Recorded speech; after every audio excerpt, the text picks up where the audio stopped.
নমস্কার, আমি সহেলি। আপনারা দেখছেন সহেলি রান্নাঘর। আজকে বানাচ্ছি স্যান্ডউইচ। তো তার জন্য দেখতে থাকুন এখানে কীরকম করে বানাচ্ছি আর কি কি লাগছে। তো লাগছে এখানে আমার দুটো আলু আমি গ্রেট করে নিয়েছি। তো কড়াইতে প্রথমে তেল দিয়ে দিয়েছি।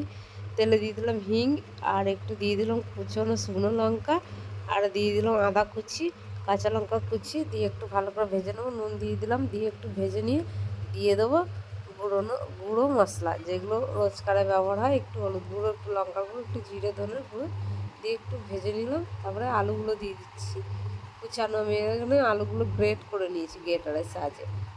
বড় গ্রেটার যেটা ছিল সেটা, আপনারা যেরকম ইচ্ছা নিতে পারেন। তো গ্রেট করে আলুগুলো একটু নেড়ে ছেড়ে দিয়ে দিচ্ছি জল পরিমাণ মতো, দিয়ে দেবো একটু নুন, দিয়ে সেদ্ধ করতে ঢেকে দেবো।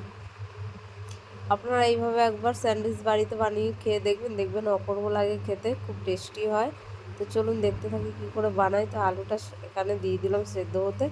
তো চলুন ফিরে আসছি, দেখি কতটা সেদ্ধ হয়ে গেছে। প্রায় 80% সেদ্ধ হয়ে গেছে। দিয়ে দিলাম ভাজা মশলা, ধনে জিরে শুকনো লঙ্কা ও মৌরি, এটা ছিল ভেজে গুঁড়ো করে রেখেছিলাম, ওটাই দিয়ে দিলাম। তো নামানোর আগে দিয়ে দিলাম একটু কাসুরি মেথি, দিয়ে দেবো 2 চামচ মতো চিনি। চিনিটা এখানে স্কিপ হয়ে গেছে, বাট আপনারা চিনিটা অবশ্যই দিয়ে দেবেন, আমি দিয়েছি, আর এখানে দেখানো হয়নি। চিনিটা দিয়ে ভালো করে নেড়ে ছেড়ে একটা